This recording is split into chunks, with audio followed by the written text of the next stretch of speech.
জেলার বনগাঁ মহকুমার বিস্তীর্ণ সীমান্ত এলাকায় দীর্ঘদিন ধরেই কাঁটাতার না থাকায় অনুপ্রবেশ ও চোরাচালানের অভিযোগ উঠছিল।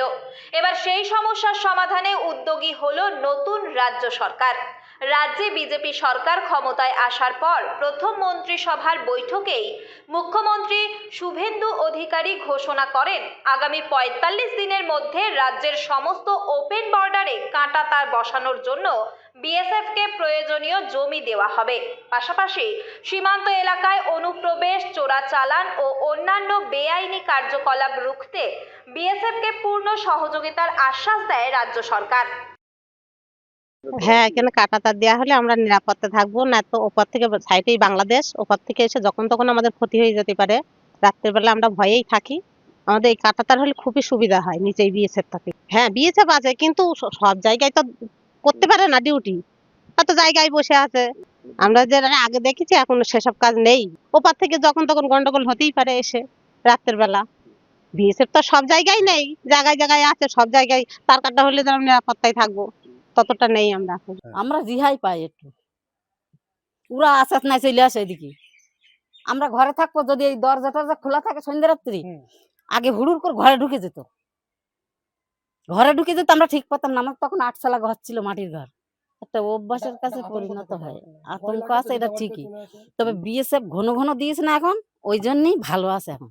হ্যাঁ, কাঁটাতার হলে তো ভালো হবেই, আমাদের শিওর। তবে কাঠটা এই উপর দিয়ে হলে আমরা বেঁচে যেতাম। আমাদের এখনো জমি আছে, ওইদিকে ঘরটা করে নিতাম। হ্যাঁ হ্যাঁ, জমি আমরা এক পাই দেবো। আমরা কোনোদিন তো বলিনি জমি দেবো না, কোনোদিনই বলিনি জমি দেবো না। নিচ্ছে না তো জমি।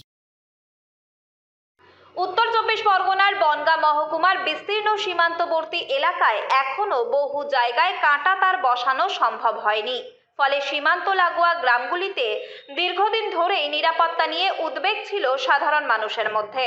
স্থানীয়দের অভিযোগ, ওপেন বর্ডারের সুযোগ নিয়ে বেআইনি অনুপ্রবেশ ও চোরাচালান চলত। সেই কারণে বহু সময় সাধারণ গ্রামবাসীকেও নানা সমস্যার মুখোমুখি হতে হতো। মুখ্যমন্ত্রীর ঘোষণার পর সীমান্তবর্তী এলাকার বাসিন্দাদের মধ্যে আশার সঞ্চার হয়েছে। তাতে তো আমরা তো মাছ ধরা তো আমাদের ৭-৮ বছর ধরে বন্ধ, যেহেতু আমরা জেলে। এখানে অন্তত না হলেও পিরিজপুর, কালিয়ানি দিয়ে অন্তত না হলেও ২০০-২৫০ পরিবার মৎস্যজীবীর উপর নির্ভর। সেটা তো বন্ধ হয়ে গেছে ৮ বছর ধরে বিগত। আমরা চাই এবার যেই সরকার গঠিত হয়েছে তাদের কাছে একটা আবেদন থাকবে, যেন এই মৎস্যজীবীরা যেন আবার পুনরায় তাদের জাল বর্ষা নিয়ে যেন নদীতে নামতে পারে। এখানকার অরিজিনালি জীবিকা তো মৎস্যর উপরে, কারণ আমরা জেলে। ক্যাবিনেটে যেটা পাস হয়েছে খুবই ভালো কথা, তার কাটা হলে তো আমাদেরই ভালো, মানে সীমান্তে থাকি তো আমরাই না। যত তার কাটা হবে ততই আমাদের আরো সুনিশ্চিত হবে আমাদের পথ।